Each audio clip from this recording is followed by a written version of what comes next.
Happy Friday, Dog Nation. My name is Brandon Adams, and this is DawgNation Daily, the daily podcast for Georgia Bulldogs fans, presented today by Kroger. Busy show, getting ready for the Dogs and the Vols coming up on Saturday. I'm going to take a closer look at the battle between Stetson Bennett and the Tennessee defense on Saturday. I think this is really important, both for what it means for Georgia in the game on Saturday, but maybe even more significant than that, what it could mean for the Dogs the rest of the way based on the way that Bennett performs against what I think is a pretty big test for him coming up here this week. We will get into the other side of things when it comes to Tennessee and the familiar faces there. A pretty good statement from Kirby Dean about the challenge awaiting UGA when it comes to the Tennessee running game. So we'll cover a lot of bases here. So good to have you with us. Can't wait for game day tomorrow. I guess bring your raincoat. That's still in the forecast, but you won't be able to dampen the mood of Georgia fans. DawgNation Daily, the daily podcast for Georgia Bulldogs fans, presented by Kroger, begins right now. Today's episode of DawgNation Daily is presented by Kroger. More ways to save fresh food, low prices at Kroger. Presented by DawgNation.com. This is DawgNation Daily, the daily podcast for Georgia Bulldogs fans. Here's your host, Brandon Adams. All right, real quick off the top of the show, I just want to take about a minute or two to do this. I just think it's kind of fun. I guess the SEC Network was kind of doing one of its sort of special inside type broadcast. They had a chance to be inside the Georgia locker room ahead of the Auburn game last week, and you got a really cool piece of audio from Kirby. Now, I guess it's video if you're watching on TV. I'm just going to play audio here for our folks here on the program here today. But as a way of kind of getting fired up before the Auburn game, Kirby Smart had kind of one of these great lines. I don't know that anybody's probably better at the pregame speech stuff than Kirby is. We've seen a lot of this kind of leak out over the years. This is more of an intentional type thing because I guess the SEC Network was there to cover it. But you want to get fired up for game day for Georgia tomorrow? Listen to what Kirby said as a way of getting his own team fired up to play Auburn this past Saturday. This is a good way to begin our final show of the week. Here's Kirby.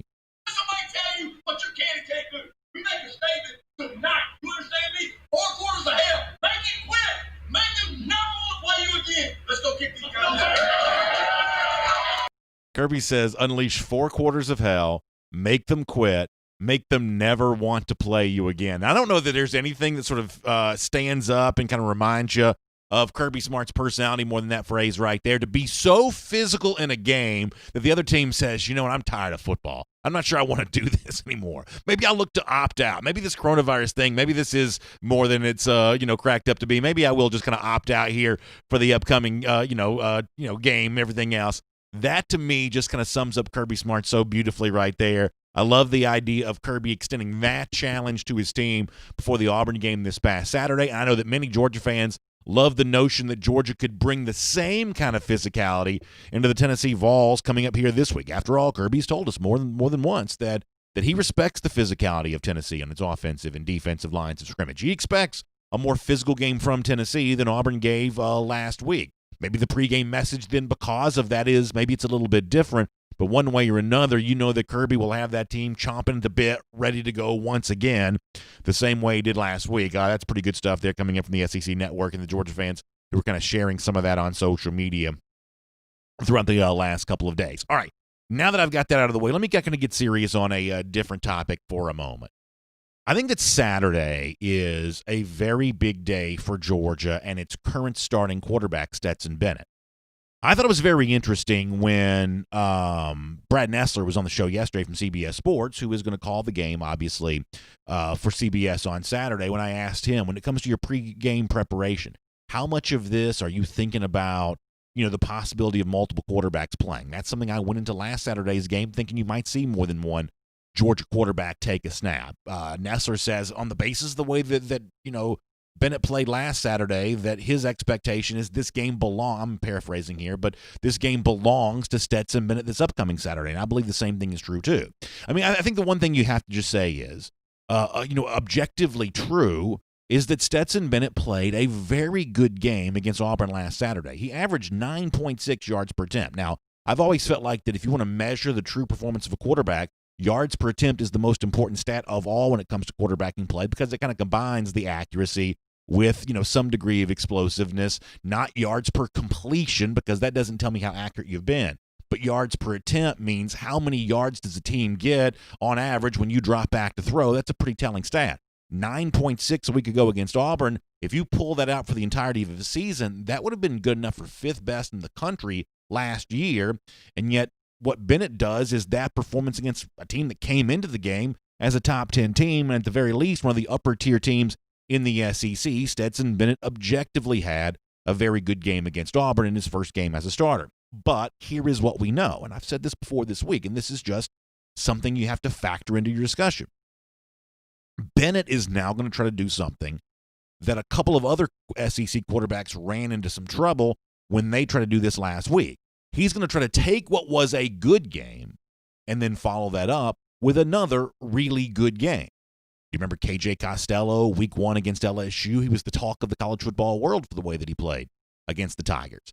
But he wasn't able to maintain that same level of play when he faced Arkansas this past Saturday. To a lesser degree, Bo Nix had a good game against Kentucky week 1, obviously had an awful game against Georgia week 2, and even if you factor the competition as being a reason for the difference in performance, it's still fair to point out that, following up a good game with another good game was something that Bo Nix at Auburn had a hard time doing. So now Stetson Bennett gets his chance to say, hey, I had a big kind of breakout performance against Auburn, and now I'm looking to follow that up against another tough opponent and maintain my same level of play here for a second consecutive week against the Tennessee Vols. And what potentially complicates this just a little bit more is kind of what is expected to take place on the other sideline. Cole Kubelik is an SEC network analyst. You probably know who that is. You see him on TV a lot. He made an appearance this week on a Knoxville, Tennessee radio station, the one that's the show that's hosted by Jason Swain. Swain's a former Tennessee wide receiver, has been doing local media there in Knoxville for quite some time. And in the midst of having the conversation, it sounds like Kubelik is not too high on Bennett's performance for this upcoming week. And one of the things that Kubelik points to is the challenge awaiting Stetson Bennett is the defensive mind of Jeremy Pruitt. Now, I'm about to play this audio for you, and you're going to hear a very high level of praise that Kubelik throws the direction of Jeremy Pruitt. And I'm going to ask you to kind of, suspend your own personal opinion on this for a moment and at least just consider the possibility that it might be true. Here is Cole Kubelik really heaping some praise on Jeremy Pruitt. Take a listen to this. What he's done with what he's had and what he essentially is telling those guys is coming next, and who he puts in position to make plays. I mean, I'm not referencing even the entire team. I'm just referencing the defense. Mm-hmm. I think he's the best in-game defensive mind in college football because I have been on the field and watched him, and I have seen him on film basically telling guys what's coming on multiple instances in multiple games. So whether it's adjustments, whether it's game planning going in, I think he's as good as anybody on that side of the ball.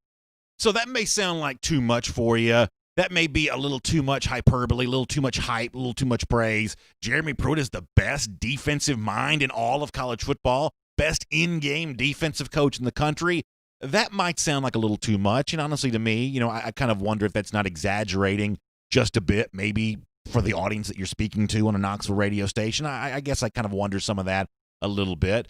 But even if you think it's too much to say that Jeremy Pruitt is the best defensive in-game coaching mind, would you at least join me for a moment in saying that he presents a formidable challenge as an in-game coaching mind? And yes, I know Derek Ansley is the Tennessee defensive coordinator, but much the same way that Georgia's got a fully built-out defensive coaching staff. I think most of us have an assumption that Kirby Smart is involved in the day-to-day defensive game planning, and certainly on game day, Kirby Smart, I would say, is still a fairly hands-on coach when it comes to the defensive side of the ball for the Dogs. So if that's true in Athens, wouldn't that also potentially be true in Knoxville as well, that Jeremy Pruitt is hands-on there, and that Jeremy Pruitt, if he's not the best, at least is really very good?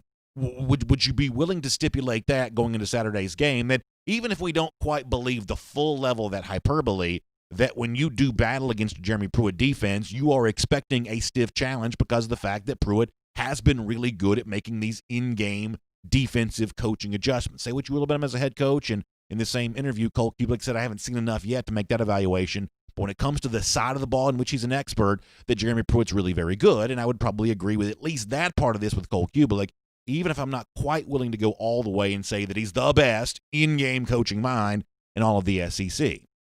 So think about what this sets up for Stetson Bennett on Saturday.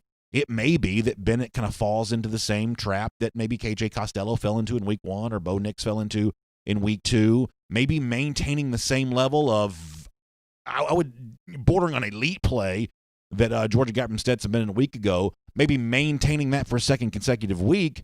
Maybe that proves too much. And even if it does, Georgia still has a really good chance of winning this game because Georgia still got a very good defense, still got good running games, things like that. Maybe Bennett has a hard time maintaining that level of play, but Georgia still wins. But consider this for a moment.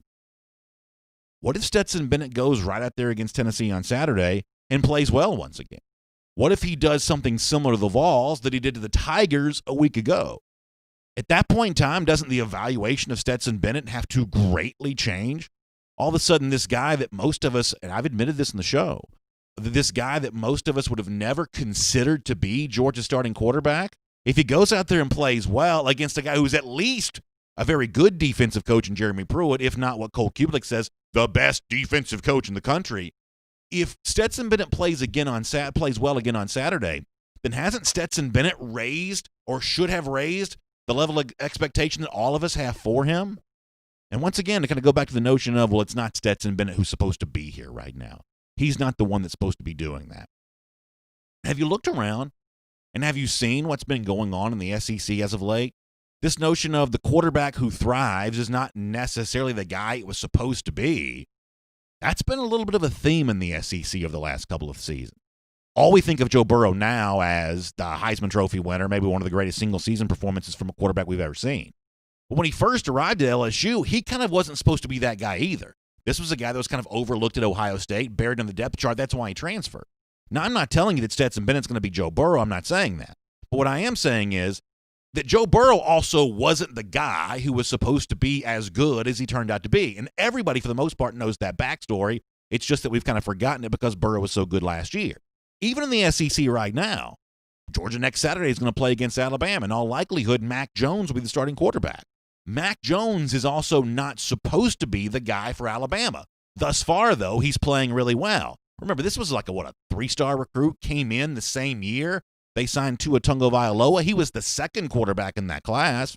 And yet, thus far, he's playing for Alabama every bit like the QB1 that you would sort of expect. I mean, listen, eventually I've kind of thought he'd be overtaken by Bryce Young, the 5-star. But right now, Mac Jones is not giving Alabama any reason to consider making that quarterback change. And listen, I've made as much fun of Kyle Trask as anyone. I don't like giving credit to anybody for Florida. I'll readily admit that.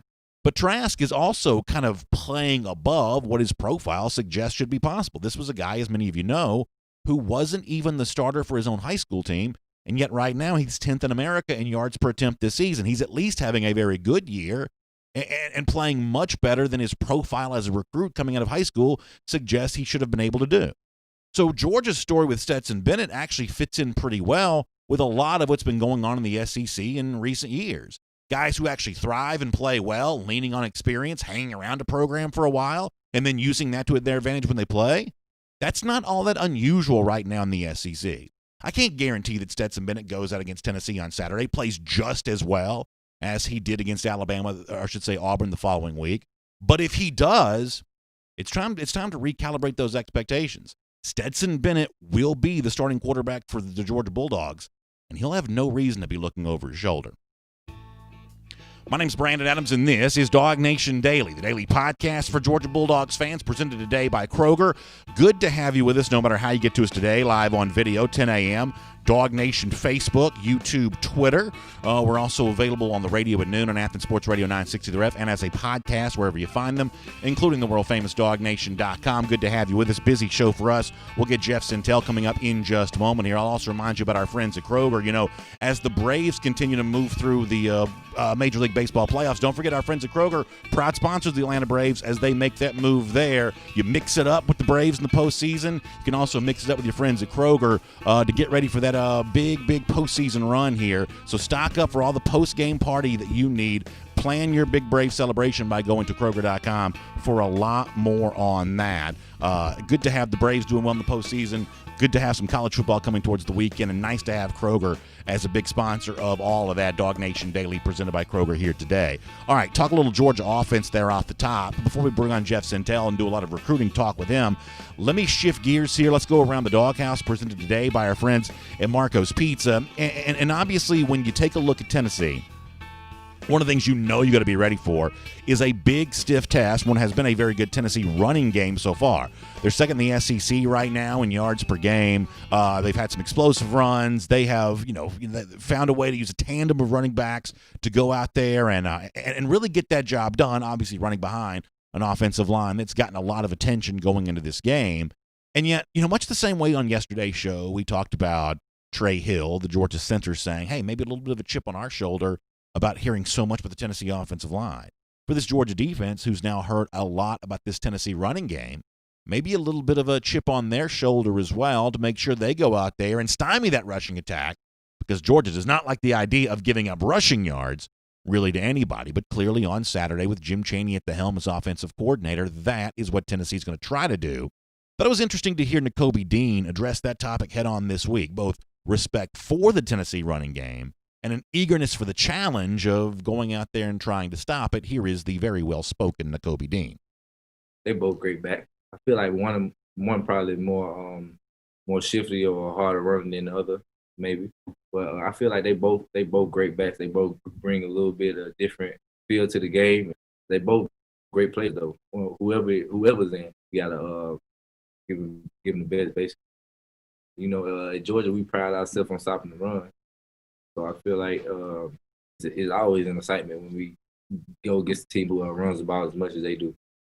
At Georgia, we pride ourselves on stopping the run. And it's always an exciting thing for us when we get out there and get a chance to stop a team that wants to run the ball as much as Tennessee does. That's the attitude that you love from UGA right now. You hear that specifically from Nakobe Dean. And, frankly, as long as Georgia is as tough against the run as they have been, then Georgia also remains tough to beat there as well. And I think that could play out once again on Saturday. Really good stuff from Nakobe Dean, highlighting what will be one of the central matchups of the game on Saturday. It's fun stuff. It's Around the Doghouse, delivered today by our friends at Marco's Pizza. And, of course, as you head towards the weekend, bunch of sports on. You got basketball on tonight, which could be the final game of the year. Major League Baseball playoff stuff, heading through the weekend. Obviously, loads and loads of college football. No better way than to get going on your game day watching party than our friends at Marco's Pizza. It's a great price. It's great food, well taken care of in a time in which health and safety matters to us. This is touchless, contactless delivery.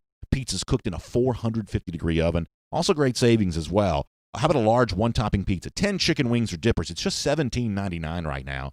You can order that on the Marco's app, or you can find them online at marcos.com. That's marcos.com. You can find out a whole lot more about that. And it's great to have them delivering Around the Doghouse here to us today. All right, before we're done, interesting stuff from the Georgia side on getting ready to do battle with an offensive coordinator they know well in Jim Chaney. We will talk about that on today's show.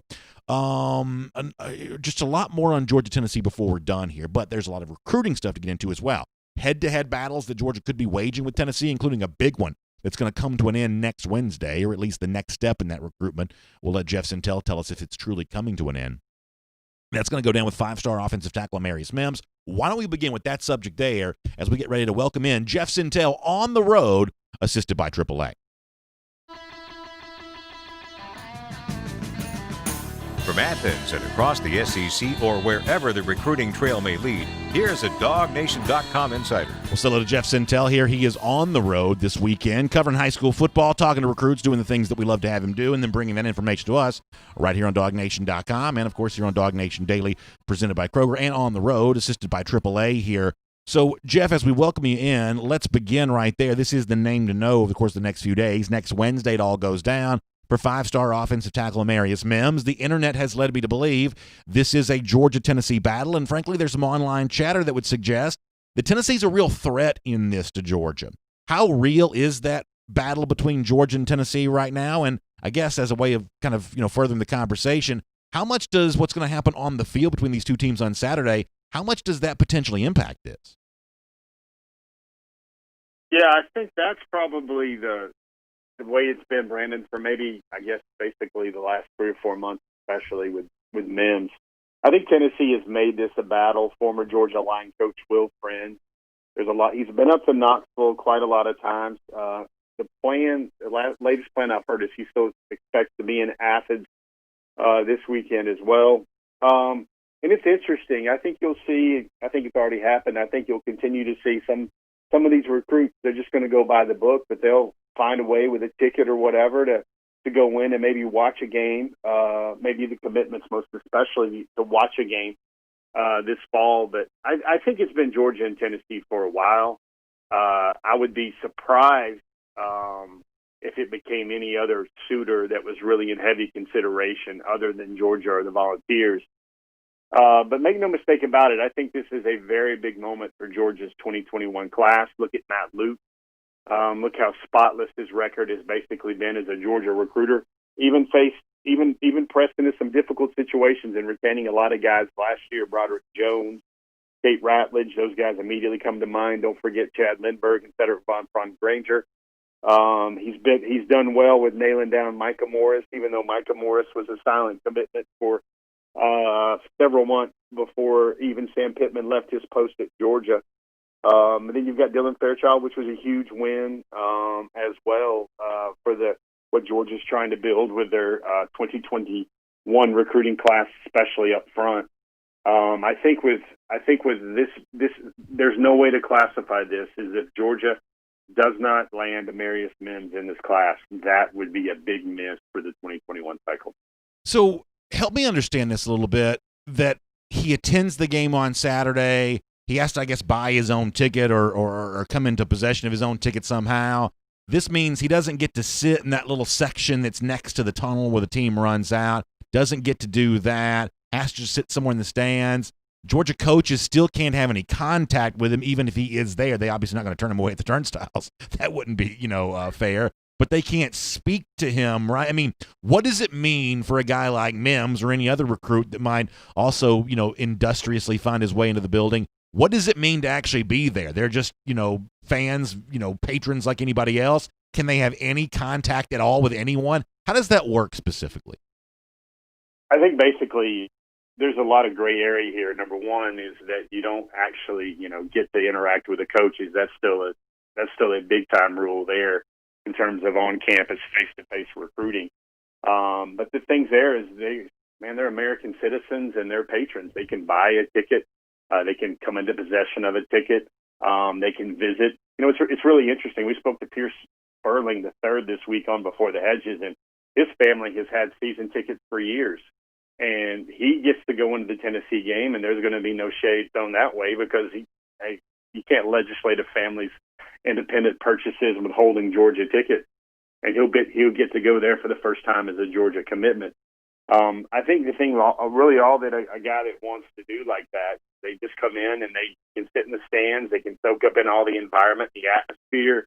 They can see what the team looks like on the field. They can pay very particular attention to how their potential position coach, coaches the guys on the sidelines and how he motivates the guys. What are they doing when they're not on the field? What is he doing? What are they doing when the defense is on or the offense is on the field? I think all of those things will come into play because you don't see a lot of those things on the TV cameras and the TV feeds, and that's what a lot of these men look to. They want to see what's going on a game day, warming up, coming out of the tunnel. They want to see all those things that they would potentially do as a Georgia Bulldog besides what they can see on the television. Let me move on here. Talk about Nyland Green. Good story that you had with him, the very impressive-looking in-state defensive back. Would you mind just kind of give me an idea of who the competition for Green is right now? I know we've heard, some various teams mentioned, over the years, or I should say over the course of the last few weeks. For Georgia with Green, who are they battling with the most at the moment? Yeah, so I think Tennessee, it's funny. Everybody wants to, because I think it's formulaic reporting when Georgia has a big rival game this week. With they'll probably see stories like that with Alabama. There'll be stories like that with Florida. The traditional thing everybody does is they want to build their coverage and content around the big game, and they can kind of put a foothold on. This is the big game, Georgia-Tennessee. There's a lot of Georgia-Tennessee battles. And there are. We can mention Tyrion Ingram-Dawkins. We can mention Nyland Green. We can mention Amarius Mims, Shemile Munden Jr. as well. There's a lot of guys that have Georgia and Tennessee in their final groups, and they visited both. But I just have a hard time putting my arms around it. It's really a battle when all of this stuff is done via Wi-Fi connections and virtual visits and phone calls. This is not actually, recruits getting in the faces of their potential coaches and being led to choose one school or the other. They're not comparing the visit to Georgia one week with the visit to Tennessee or Auburn in the following weeks. I don't know if it's a traditional battle. It might feel a lot like a Fortnite game online in terms of a virtual battle. But with Nyland, Nyland's a guy that's really liked Auburn. He's really liked Clemson. He's really liked Georgia. He's going to drop a top 5 very soon. I think maybe another week or so. Those are kind of the mainstays. He used to like Alabama a lot. His decision is going to be rooted a lot. I thought it was very interesting. He told me he doesn't need to take any more visits. He doesn't need to be. I know there's rumors going around that Nyland Green was supposed to be in Athens this weekend. He's told me that's not going to be the case. He's going to be at home chilling with his family and his Lucky Chucky doll at home watching a lot of these games.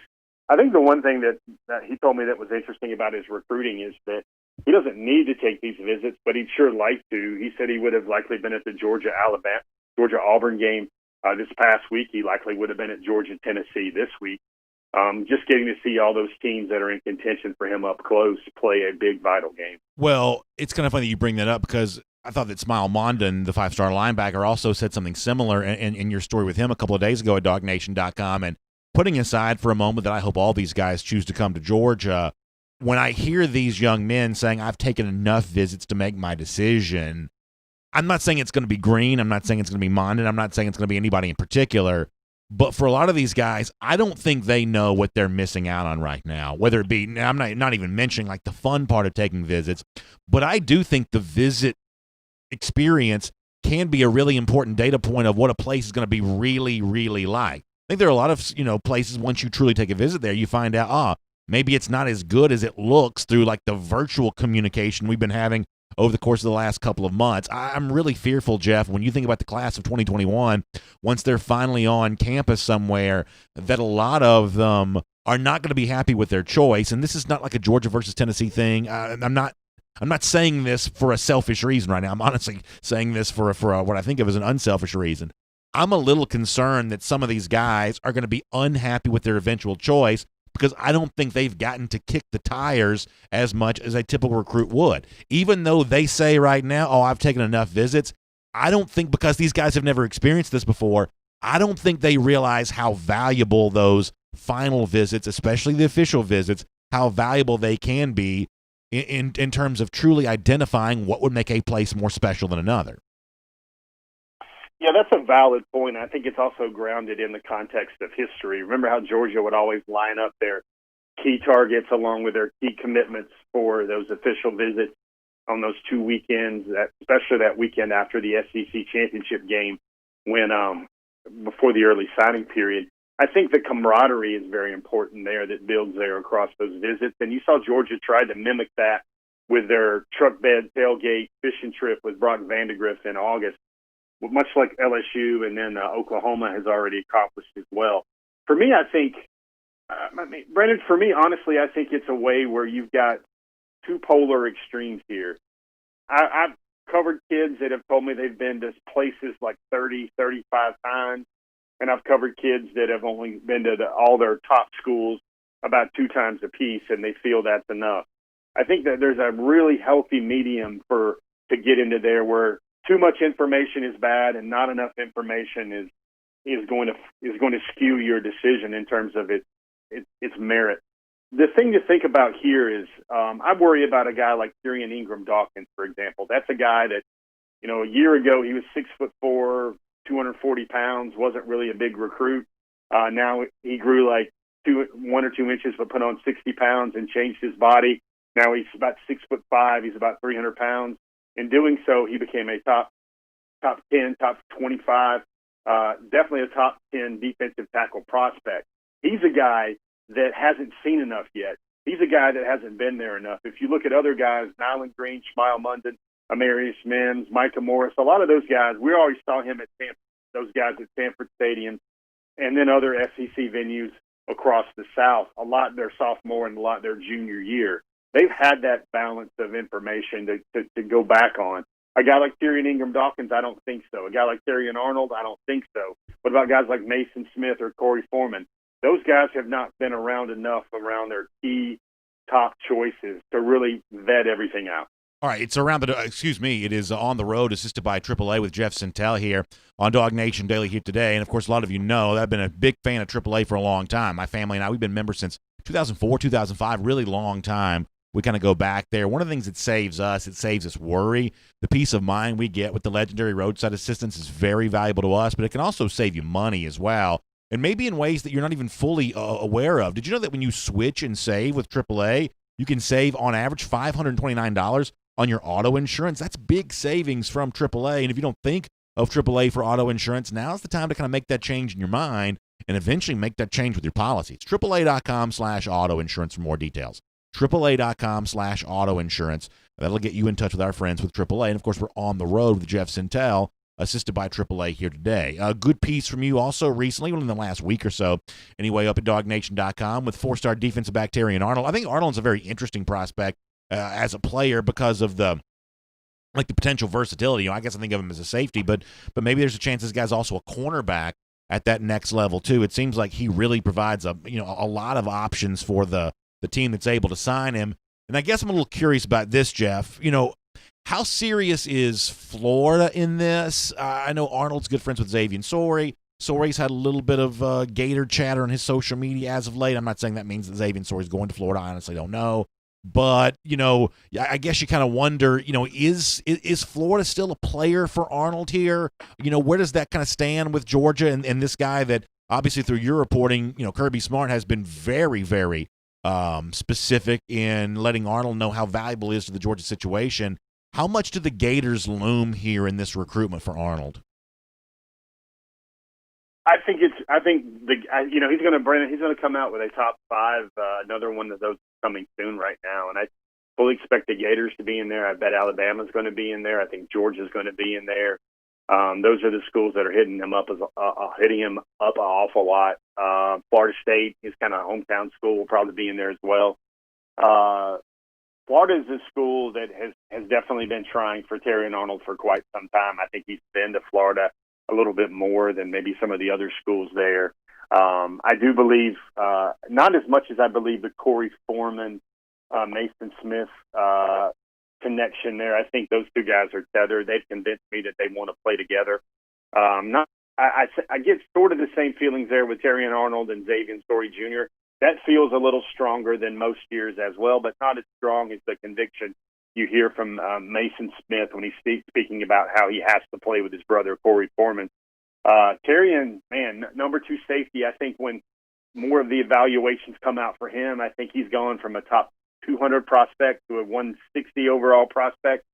Folks, I say this all the time. I say this in the DawgNation forum all the time. I think Terrion Arnold is one of the top 50 players in the country, and sooner or later his recruiting ranking should accurately reflect that. And if not, somebody's going to get a steal based on their recruiting ranking. I think it comes back to Terrion Arnold.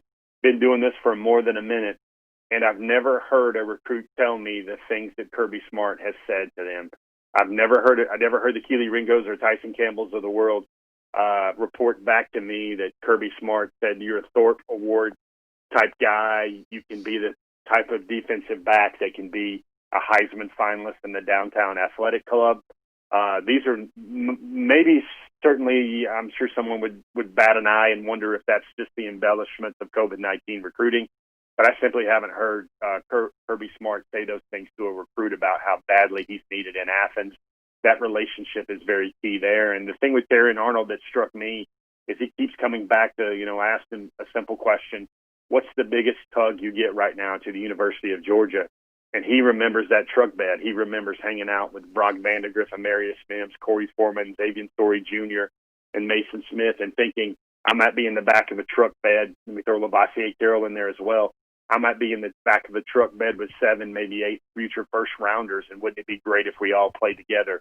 That mutual connection between all those guys really means a lot to him, and so does his relationship with Coach Smart. All right, speaking of the truck bed, let's finish with this because two of the other guys that were there, Mason Smith and Corey Foreman, and you mentioned the close connection they have with each other. We have seen, as of late, Mason Smith sporting a decent amount of UGA gear, T-shirts, things like that, but that did not stop. A little bit of online chatter to form around Corey Foreman this week with a connection to LSU. We know that he took a Baton Rouge visit a couple of weeks ago, similar to the one that he had taken to Athens. So we know he's been in the town of Baton Rouge. Obviously can't be on the campus of LSU.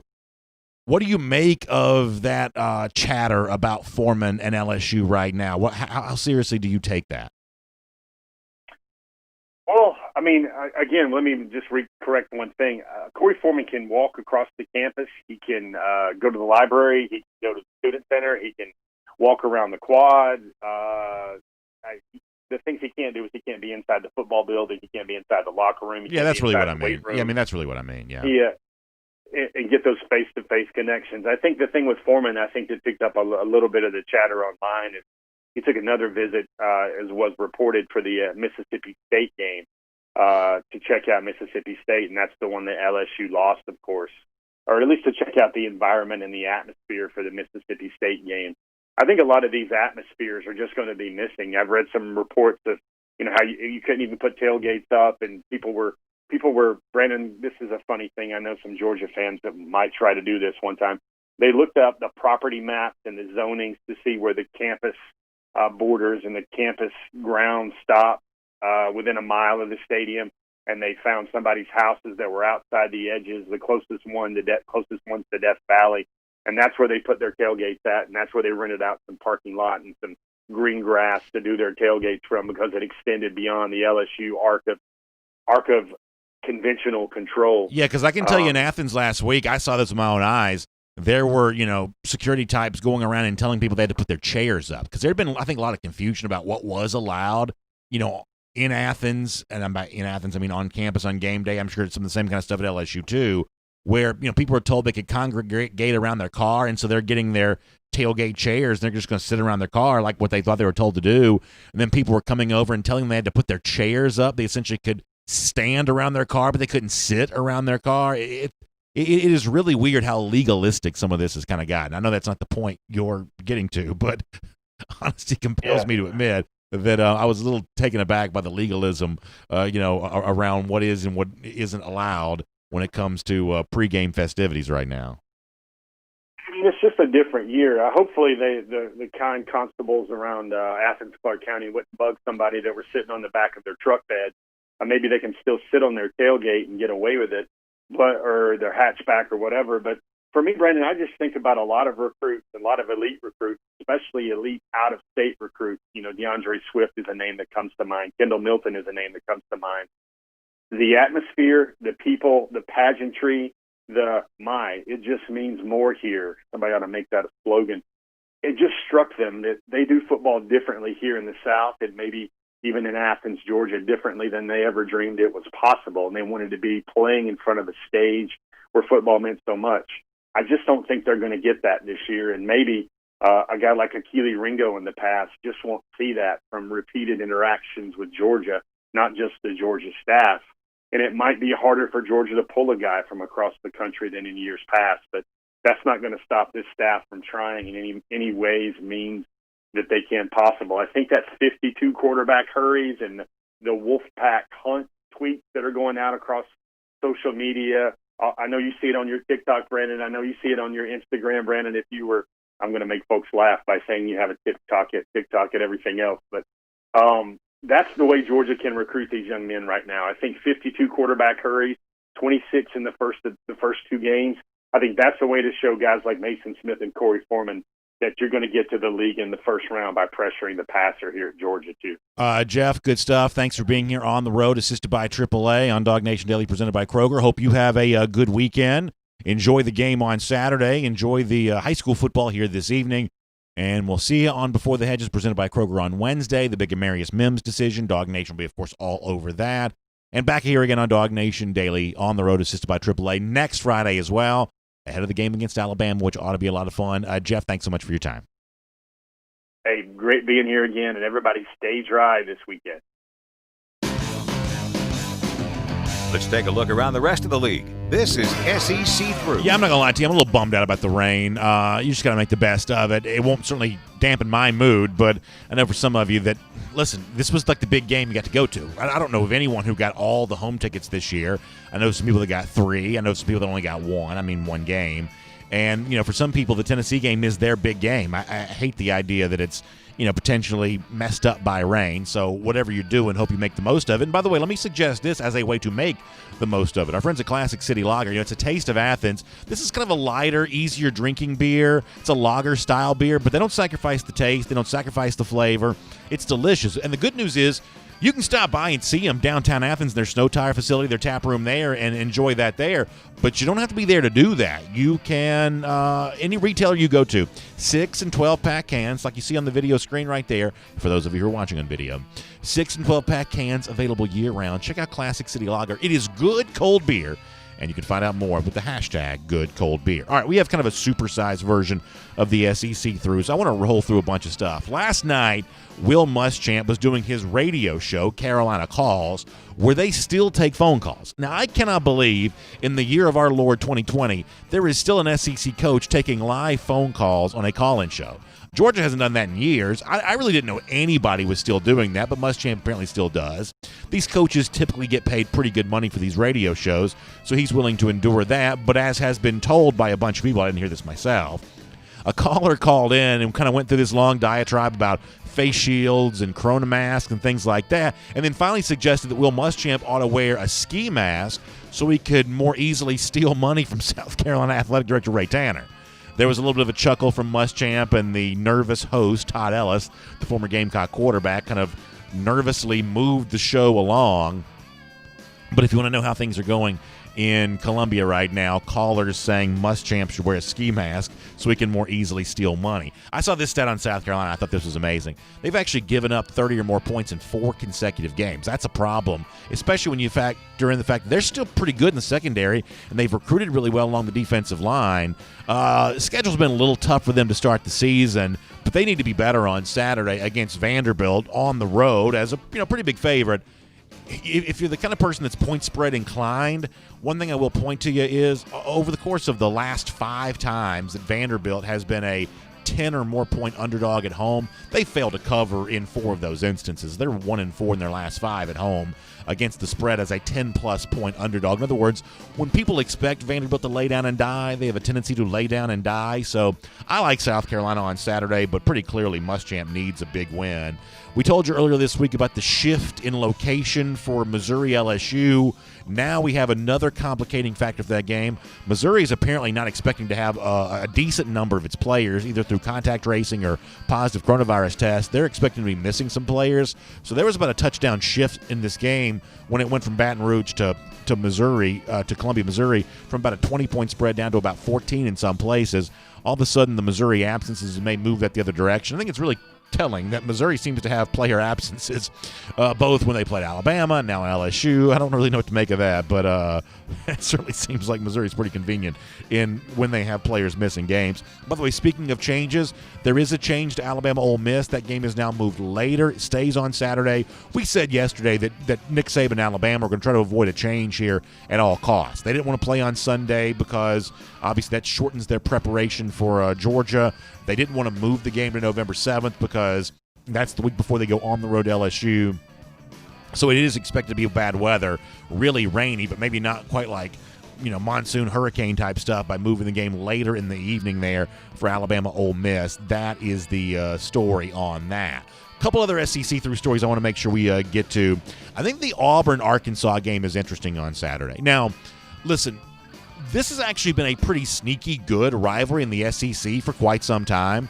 They don't like Gus Malzahn. They haven't. These two teams have had some bad blood, and now the storyline is only enriched because of the fact that the former Arkansas head coach, Chad Morris, now offensive coordinator at Auburn. And there were some players this week saying, it's going to be personal for Chad Morris when he goes back or I should say when he gets ready to play against Arkansas. This may be the only time I've ever agreed with anything that Dan Wolken's ever tweeted, but I did agree with this from Wolken, who said, wait a second, they paid him $1 gazillion on the way out the door for a guy that essentially, went winless in the SEC over the course of his time. Why should this be personal for him? If anything, Arkansas did him a pretty big favor. on this particular point, I probably agree with Wolken. I didn't think that was necessarily a bad take. But what I think is more interesting than that is, this week, and Kirby Smart called this last week with all the coach speak. Everybody wants to praise their opponent. And there's been a lot of talk this week of, and Gus Malzahn himself said this directly from one of the podiums this week of, when you see a team playing so hard, playing so competitive, he's talking about Arkansas. He says, man, you got to point directly to coaching for that. That's Sam Pittman doing a great job, Gus Malzahn would say. You're probably also doing the math on this in your head of, wait a second, if you're that impressed with the coaching job that Sam Pittman's doing in comparison to the way that Arkansas used to be, what does that say about the guy that you hired as offensive coordinator? I mean, I still thought Morris was a pretty good hire, for Malzahn, but he has taken a bunch of slings and arrows after the Auburn offensive performance last week against Georgia and, accentuating his role for Auburn as his Auburn gets ready to play his old team on Saturday. Probably maybe a little bit of an uncomfortable conversation around there. And you mark this down. Miami plays against Clemson on Saturday. It's one of the big national games here this week. Miami's offensive coordinator is former Auburn offensive coordinator Rhett Lashley. Lashley's been really running the football there at Miami. They've been a pretty impressive offense thus far. Let Miami have a good day. Let Rhett Lashley have a good play-calling day. The guy that left Auburn because he was frustrated with Malzahn went to the UConn route, left Auburn to go to UConn, went from UConn to SMU, and now at Miami. Let all that play its way out and listen to what these Auburn fans start saying after that. All right, a couple more quick stories here as a part of our sort of expanded version of an SEC through today. Yahoo Sports did this big profile of Dan Mullen this week, Florida coach. The fun and gun is back in Gainesville. I think it was Pete Thamel who was the writer on this. And in the story, Mullen is quoted as saying that he thinks that Florida fans make sure they're in their seats and watching the game when Florida's on offense, and that they probably go to the bathroom when if they have to, when Florida's on defense. Essentially saying that this version of Florida has kind of brought the fun version of Gators football back the way that Steve Spurrier once did. Now listen, I'm the last person in the world that's ever going to stick up for Steve Spurrier, defend him. I don't like him any more than I like the current modern-day Florida Gators. As a fan, I am just proudly a Gator hater. But the one thing that I will absolutely point out here is that if you think playing a game where you score 40 and give up 30 is the Steve Spurrier brand of Florida football, you are kidding yourself. This was still a team in the Spurrier era with Fred Taylor and other running backs. They ran the football. Bob Stoops, for goodness sakes, was the defensive coordinator.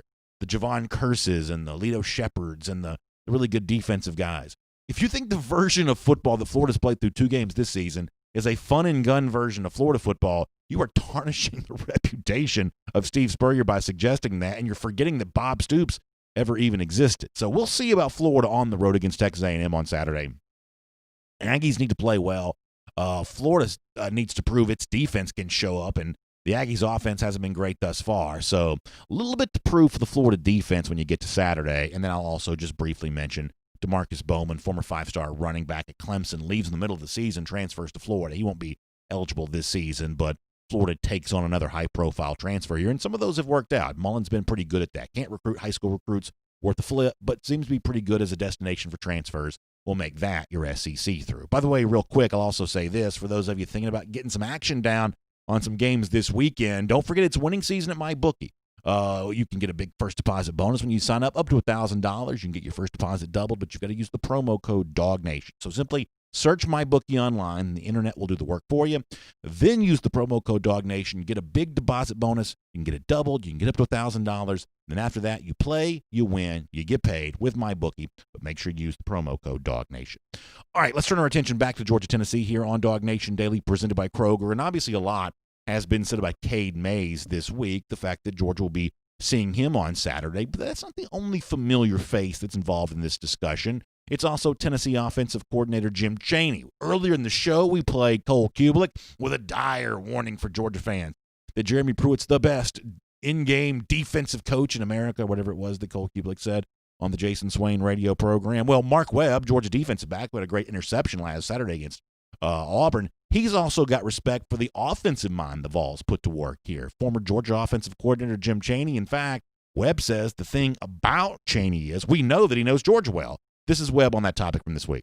They always got an answer for something. You get what I'm saying? And just knowing Jim Chaney, he was here. He knows everybody literally that's on defense. So he knows what gets us. He knows what our problems are. He knows weaknesses of the defense. So things like that. You know what I'm saying? That's what makes it a good game. Listen, I don't know that Chaney is necessarily more valuable in a game like this because he used to work at Georgia. I don't know if that's true or not. I do think that Chaney's just a good offensive coordinator all the way around. And my guess is that he does have an effective game plan on Saturday. And obviously, as Nakobe Dean said a bit earlier in our show, they will try to run the football. But that's no easy task when it comes to UGA. Let me also mention this, one more thing in the game before we wrap up the week. I know a lot of folks paying attention to Cade Mays on the offensive line for Georgia. Could be a little bit of a role for Cooper Mays in this game, too. One of the things they've done, I guess, with Mays a little bit when you go back and watch Tennessee is they've kind of used him in that jumbo package, much the same way that Georgia brings in defensive guys, Jalen Carter and others, Jordan Davis on a jumbo package. Tennessee's used Cooper Mays as a tight end a little bit in a jumbo package. They'll put him in number 93 to do that. So maybe watch for a little bit of Cooper Mays involvement in this game on Saturday, at least in those kind of roles. Gator Hater Updater, how about 1,441 days? A palindrome number on the way out the door here. I do love that. We'll see you Monday. Enjoy the game. DawgNation Daily, presented by Kroger. And on video, time now for our R.S. Andrews cool down. Hope you guys are getting ready for the Dogs and the Vols coming up on Saturday. Looking forward to seeing how this one all plays out. Hoping that Georgia can get to 3-0 and set the stage for Alabama next Saturday. Why don't we get into that conversation? And it's all presented today by R.S. Andrews. Air conditioning, heating, plumbing, and electric. You can trust R.S. Andrews to do all that for you. And, of course, R.S. Andrews does all of that for us. They show up on time. They do the work that's promised for the price that's promised. It's one of the reasons why I always feel really good about my recommendation of R.S. Andrews. And, by the way, make sure you check out Go With The Flow, presented by R.S. Andrews. That'll make its debut on the DawgNation video channels really just a few minutes here, a little bit later on this afternoon. All right, it's already a little bit late because I guess I was running a little late today. So let's dive in here, get some of your comments, and then we will get on the door out after that, and we shall see how everybody's doing here today on this Friday. Nathan Henderson says, what time are you going to go live tomorrow? We'll probably go a couple hours before the game. There's really no dog walk to speak of right now, so you don't really have that as the backdrop. I may try to do something around the player, arrival, but a lot of that depends on how much it rains, to be completely honest with you. So we'll be live somewhere around 1:30 p.m. for a few minutes, and of course after the game as part of our DawgNation postgame show presented by the UGA bookstore. Tree Cracker says, don't estimate Jim Chaney as a play caller. No, I don't. I think that Chaney's a pretty good play calling mind. I really do. I really do. Steve Shaffini also weighing in with his own palindrome there as well. Otto, yeah, that's a good one. Joseph Kennedy says we better win or we won't be winning the East. Yeah, it's a high-stakes game for Georgia on Saturday. I think the East is improved. I think that Tennessee is a part of that SEC East improvement. Jimmy Durham says when Will Muschamp gets fired, we should bring Bobo home as the quarterback coach or some service. He did great in developing that position. I like Bobo as a coach. I really do. AJ Ferraro says, how many touchdowns do we have to beat a top 15 rival by for UGA fans not to complain all next week? That's probably a pretty fair question. I mean, you saw some nitpicking after the Auburn game, and I'm adamant that Georgia did its job last week, even if it could have, maybe had a second half that more closely matched the first half. I thought that Georgia really did its job last Saturday. Matt Rukavina says if Tennessee scores more than 13 points, I'll be upset. I can understand that. I mean, I think this Georgia defense has earned the right to have fans going into a game with a very high level of expectation. I certainly get that. A couple more Facebook comments. We'll go to YouTube. Brian Carter talking a little trash against Florida. You like to see that. Let's see what else is going on here.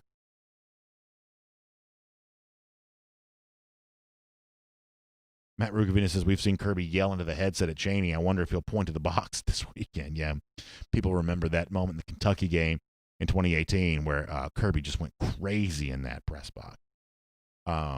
Phil Rogers likes the 1441 as well. John Shaw says, how many other teams have played 8 quarters without giving up a touchdown? So Georgia did give up a touchdown at the beginning of the game to Arkansas, but I guess they're working on a streak of, 7 quarters now? Did Arkansas score in the first? Am I right about that? It's either 6 or 7. Pretty good. Pretty good. Mark Klein, not a fan of Mike Bobo, and that's always kind of a controversial name, but I'll be very clear about something. I thought Mike Bobo was a top-flight offensive coordinator at Georgia. I realize not everybody agrees. Offensive play calling has a way of being a little divisive, kind of a wedge topic from time to time. But I will not mince words. I will not stutter in saying that I think that Mike Bobo is a fantastic offensive coordinator. John Prime Williams says he thinks Florida loses a game before it plays us. That would be interesting to see. Gary and Christian Gulisano says ball control and turnover margins, what this game is going to come down to, and many of the games do. That's worth watching, worth paying attention to. Mistakes are magnified. When you've got two teams that want to play defense, I think both these teams do, when you've got that situation, any kind of turnover or any kind of big play just magnifies everything. It does. So I think you're right in that respect. DogFan3 wishes Georgia could play LSU every year. That's one of those SEC teams, you're right, that through my lifetime, even back before the rotational schedule, Georgia and LSU just never really played all that much.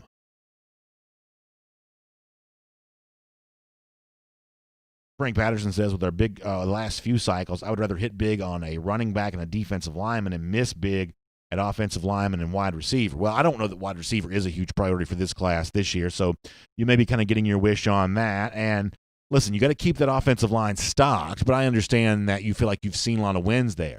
However, while you'll always need defensive linemen as well, I hope, just make sure you give full credit to just how well Georgia's recruited that position as of late, including guys, freshmen right now from the 2020 class who are capable of playing for you in the early going here. They've really recruited that well. P. Rich says, I can't lie. The rain has got me thinking this game is going to be a little closer than it should. Anything can happen in sloppy conditions. What do you think? Yeah, P. Rich, I'm kind of there with you a little bit, and I hope people appreciate this. Like, I'm a Georgia fan. I want Georgia to win. I mean, however hard you're cheering for Georgia on Saturday, I'll be cheering for them just as hard. I have to do it in my head. I can't do it with my body and my mouth because I'm sitting in the press box where you have to be very, very serious. There's only room for dignified professionalism in the press box, so I must behave in the manner accompanying the coastal elite media in the press box. But in my heart, I'm cheering just as much as you are. However, that doesn't mean that I'm going to just kind of come on the show and just always I have to still be honest, right? I mean, any idiot could stand here and just tell you exactly what you want to hear and lie to you, but I'm never going to do that. So the honest truth is, as we get a little closer to this game, I do, much like you, get a sense that maybe this game is a little closer than maybe last week's game was. Maybe, Tennessee has enough. I would be very, very surprised if Tennessee were to win this game. I would be. But close enough to make this a real fourth quarter? Yeah, I guess there's a part of me that is on guard for that a little bit. I do think Tennessee has shown through the first 2 weeks that they are better. Now, people will say, well, they haven't beaten anybody, 8-game winning streak, but they haven't beaten anyone. And that's true, and that's fine. But the way they've played through 2 weeks this year, I think is an improvement over the way they were playing, even on that 6-game winning streak they had to kind of close out the 2019 season. So I am on guard on Saturday for a little closer game. And while I like talking trash as much as anybody does, my desire to kind of, poke at Tennessee here a little bit is not going to prevent me from saying that, yeah, I'm a little bit, concerned this game might be a little close on Saturday. Andy Stowe says, who do you have tomorrow, Florida or A&M? So I'm a believer in Jimbo Fisher. I've been wrong about that thus far, but I think that Jimbo may have kind of one last stand in him. Now, this may be one of those things where I'm just so clouded by the fact that I don't want to be proven way wrong about Jimbo Fisher, and obviously I don't like Florida. Maybe I'm leaning with my heart more so than my head on this, and that's fine if it's true. But I have a hard time believing that A&M is going to pack it in on the season this early.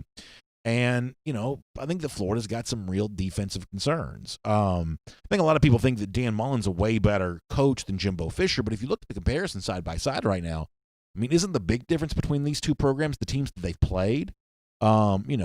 Jimbo Fisher historically at Texas A&M over the last 2 seasons just played a tougher schedule. He's taken more losses because of that.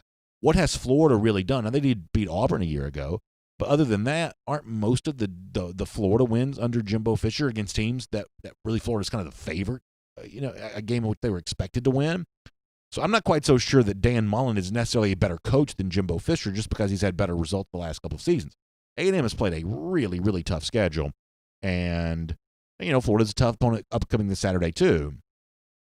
But I'm going to kind of give up very slowly on the notion that Jimbo Fisher is still an impact coach in the SEC. Michael Porter says, what's your prediction on the score? I'll go low scoring, something in the neighborhood of 27 to, 27-17, 24-13, something along those lines. Maybe even 21-13, something along, something there. A low scoring game in which, Georgia finds a way to win. Real Cage says Kirby names the score all around. Vols get dominated. This is the best team Kirby Smart has put on the field. Real Cage, I hope you're right, man. That'd be awesome if it is true. Jay Shipe says Jimbo's going to get fired at the end of the year. GB2 says third week that Bennett outplays the higher ranked quarterback. And, I'll go back to what I said about Bennett a little earlier in the show. We're in a stretch right now where there's been a lot of SEC quarterbacks that are playing better than they're, quote, supposed to. That's Mac Jones at Alabama. That's Kyle Trask at Florida.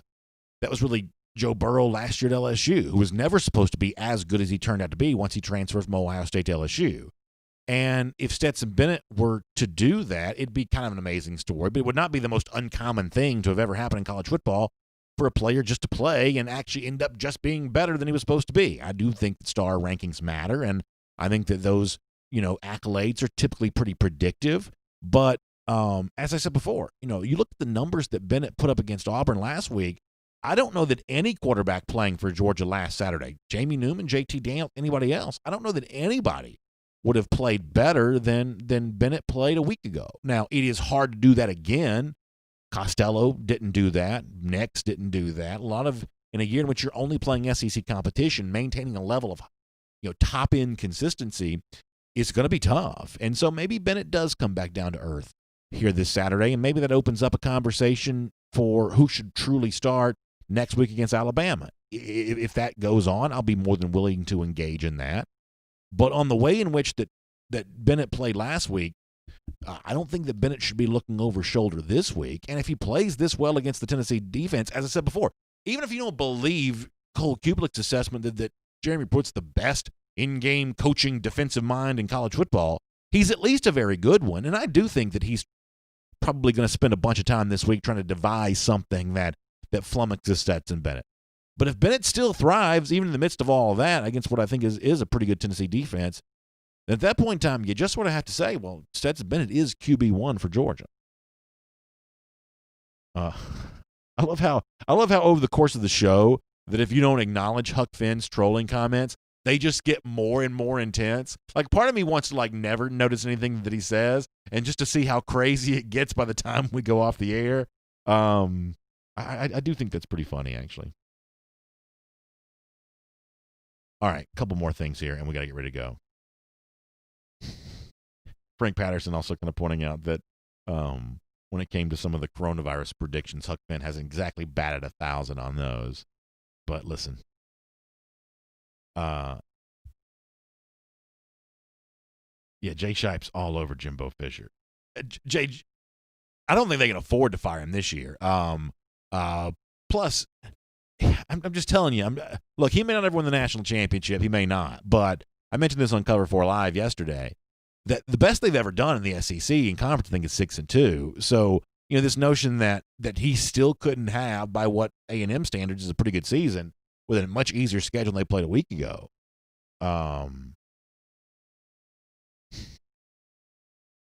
Phil Rogers says could see UT stacking the box.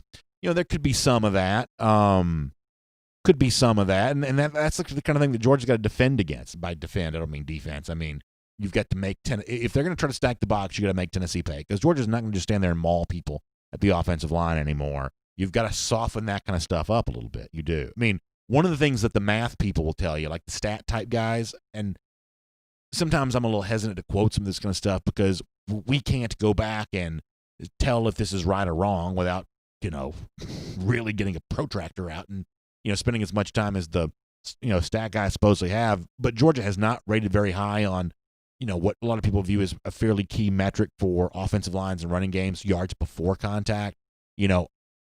How much gain does a running back get before he gets popped for the first time? Georgia hasn't been great in that regard thus far this season. The math people will tell you.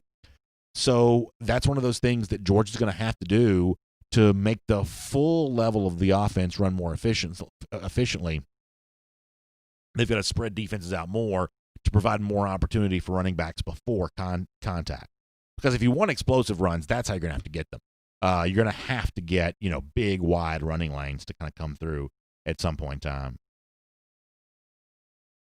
Ed Dixon does not want to see Georgia fall behind on Saturday, and I can understand where he's coming from on that. William Moore says the offensive line has to get mean, so does the defensive line. And I understand what William is saying. I will say I think this group is pretty mean, though. I don't think there's any problem with that. Gary and Christian Gulisano says, I'd stack the box, too, try to make Bennett beat you with his arm. They're going to challenge his arm strength, especially in wet weather. Yeah, I mean, I think that's probably true. And like you said, the wet weather complicates things even more. But here is where Georgia quietly recruiting better at the receiver position may start to matter a little bit. I'm talking about in one specific regard. That if you're stacking the box against the run and then playing this sort of press man coverage with the defensive back of the secondary. By the way, Bryce Thompson didn't play, I don't think, a week ago. So that's a defensive secondary type name to kind of keep your eye on for this upcoming Saturday. But Georgia, class of 2019, class of 2020, really, really brought in some receivers that can play. Now, Dominic Blaylock's hurt, I understand that. But Georgia has really recruited that spot well. Y'all, go back and look at that for like a decade prior to the 2019 class. And with all due respect, this is just not an area in which Georgia was recruiting very well at. So the fact that Georgia struggled on the field at a receiver last year was totally predicted by the fact that this was not a position in which Georgia had been thriving in recruiting. Well, last year and the cycle before that, Georgia really loaded up.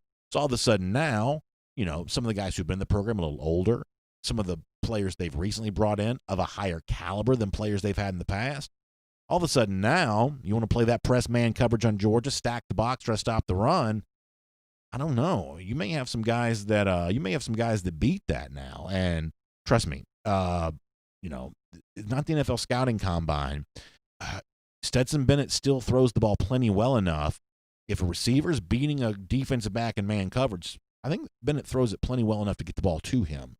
Like you said, the rain could complicate that. Clearly last year Georgia's offense is put in handcuffs behind, because of that. And I don't want to oversell Stetson here because I think he's got a lot to prove coming up on Saturday. But my mind is open to the possibility he plays well again because of how he played this past week. Katie Kennedy Brown says, I don't think the weather's going to be as big of a factor as you think. Well, just to be clear, Katie, I've said this before. I'm awful at reading weather forecasts. I literally only go by whatever the last thing I heard is. So if one of y'all said it's going to be terrible, I would believe that. You say it's not going to be that bad, I now believe you. For whatever reason, I'm just not good at reading weather forecasts. So whatever you say is what I believe. Chris Pope says Georgia can get pressure rushing 4. He says the defensive line is for real. That's fun to think about. We got to get ready to go. It is mega late. Let me go back to YouTube for a second. Green Soldier says that Bennett's outplaying Fromm right now. And I think I don't know how many games last season Jake Fromm played better than what Stetson Bennett played last Saturday. It's quite possible that he didn't ever play better than that. Bennett's numbers against Auburn were really very good. Now, doing it for more than one game is really very hard. And I'm not trying to drag Jake Fromm by saying this. But, the Georgia offense really struggled a year ago. And some of that was probably due to Fromm, and some of that was probably due to some very, very inexperienced wide receivers and the fact that I don't think that James Coley had a very effective game plan. There's plenty of blame to go around here. But one way or another, the performance you got offensively, the performance you got in particular at the quarterback position was better on Saturday than it's been for Georgia in quite some time. Frank Patterson says Fromm had fewer weapons. That could very well be true. Jay Shipe's already looking ahead to G. Grace Bama Boy for next Saturday. Yeah, I'm sure G will be in rare form next week. He'll have y'all all worked up. Hey, Dimitri Sullivan, good to see you in the comments section today. Dimitri, I'm glad you're here. Scott Green says Bennett's been playing very well in this system, and I think that's true, too. You have to really give credit to Todd Monken, who I do think has just a better game plan. And, this crop of receivers, some of which because they're a year older, and some of the freshmen you've added in, probably just a better group of receivers too. So I think that's probably all true.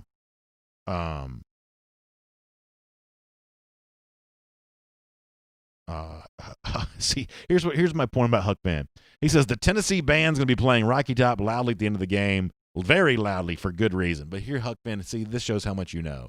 The Tennessee band not going to be allowed in the game tomorrow because of coronavirus, the thing that you said was going to cancel the whole season.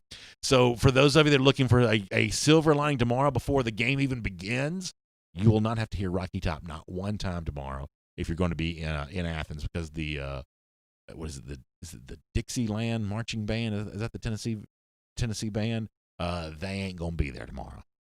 And I use bad grammar intentionally. All right, we gotta go. Anything else? Mark Rosenberg says, "Oh, come on, Mark. I was gonna make that my last comment. I can't do that. But Mark, we appreciate you weighing in nonetheless." Jermaine King says, I can't wait for the Tennessee game to be over so we can start talking about that Alabama game. Well, Jermaine, hopefully it all works out that way, that Georgia handles its business. And really, depending on how Georgia plays against Tennessee, it could go a long way towards determining, just how reasonable it is to think that Georgia could go into Tuscaloosa next Saturday and win. There's a lot to prove. We laid out what Stetson Bennett has a chance to prove on Saturday. And, for Georgia, who handled a Auburn team a week ago that Kirby Smart said from a physicality standpoint inferior to this week's opponent, there's also something to prove right there. We know the Tennessee side of this. They want to show they're for real. They want to show that Jeremy Pruitt's got them back on the map again, and Georgia fans are so eager to have that not come true, for Georgia to keep Tennessee where it has been at the kids' table of the SEC. Big game on Saturday. Great, great, great. Full, rich subplot and storylines. Thanks for letting us talk to you about it this week here on our R.S. Andrews Cool Down, and, of course, DawgNation Daily presented by Kroger. Y'all check out R.S. Andrews for all your air conditioning, heating, plumbing, and electric needs. They show up on time. They do the work that's promised, the price that's promised. Story after story, they've been delivering smiles. And they can deliver a smile for you as well. You can also check out Atlanta News Now. Get all of the news you need to know about the city in which you live at ajc.com. Heading into a big election season, obviously we don't talk politics here, but if you want to get all that broken down for you, including some key races in the city of Atlanta, you can do that online at ajc.com. Plus, this is fun stuff. Halloween-themed events, especially if you got young kids like I do. 16 great examples of that online for you at ajc.com. Get your Atlanta News Now there at the AJC. And Braves-Dodgers National League Championship Series, pretty much who you thought you'd be facing, and that is the case. You can get a big preview of the NLCS online at ajc.com as well. Y'all enjoy the weekend. Thanks for being here on DawgNation Daily presented by Kroger. I'll see you before the game tomorrow for the Kroger kickoff, after the game at the UGA Bookstore for the DawgNation postgame show presented by the UGA Bookstore. We'll talk to you then, everybody, and certainly look forward to hopefully getting a chance to celebrate a UGA victory. See you back here on Monday, 10 a.m. for DawgNation Daily presented by Kroger.